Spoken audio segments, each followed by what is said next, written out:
લો બોલો. ઓલા માયા આહિરના સમર્થનમાં અત્યારે કલાકારો આવ્યા.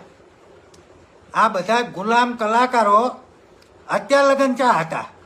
બિજરાદાન ગઢવી, સાંઈરામ દવે, રાજભા ગઢવી, કીર્તાદાન ગઢવી, ગીતાબેન રબારી, દેવાયત ખાવડ, જિગ્નેશ કવિરાજ, ઉમેશ બારોટ, રાજદાન ગઢવી, રશ્મિતા રબારી, પરેશદાન ગઢવી, સાગરદાન ગઢવી, રાજદીપ બારોટ, પૃથ્વી રબારી, આ બધા ગુલામ કલાકારો અત્યારે લગન ચા હતા. આ તમારા બાપ માયા હીરા શું કીધું એ તમને ખબર હે?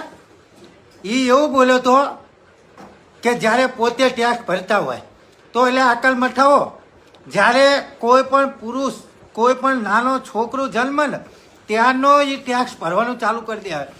એ જ્યારે જન્મી અને ઓલી નાની ચડ્ડી પહેરે ને સી કરવા માટે એનું પણ એ ટેક્સ ભરતો હોય. અકલ મઠાવો.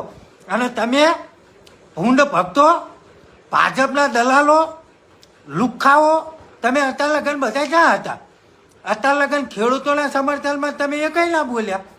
તમે રાત દિવસ જેના થકી તમે પેટ ભરો છો, જે રાત દિવસ મહેનત કરી અને જે અન્ન પકવે છે અને એ પેટ એ અન્ન તમારા પેટના ઓઝરા તમે ફોડો હો, એના સમર્થનમાં ના બોલ્યા. અને જેવું કલાકારનું આવ્યું એટલે તમને બળતરા મિલી, તમને બરે શું વાગી. તો આ તમારો બાપ સાચું ખોટું બોલે એના વિશે બોલો.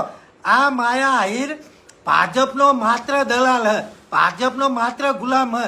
એ એવું કે ટેક્સ કોણ ભરે? એના બાપા બધા ટેક્સ જ ભરે. તો અત્યારે લગન તમને બધા કલાકારોને એક આંદોલન કરવાનું ના ઉજ્યું. અત્યારે તમને એક ખામટી સળ ઉપડી છે. હા, ગુલામો નકરા હાલી નીકળ્યા હો. ખરેખર મિત્રો સાચું લાગે ને તો બને એટલો વિડીયો શેર કરો.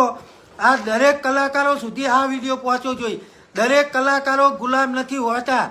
આકા ભાગ ગઢવી ખેડૂતના સમર્થનમાં આવ્યા તો બીજા ચમ કોઈ લાયા? અકલ મઠાવો, હા, શરમ વગર ના હો.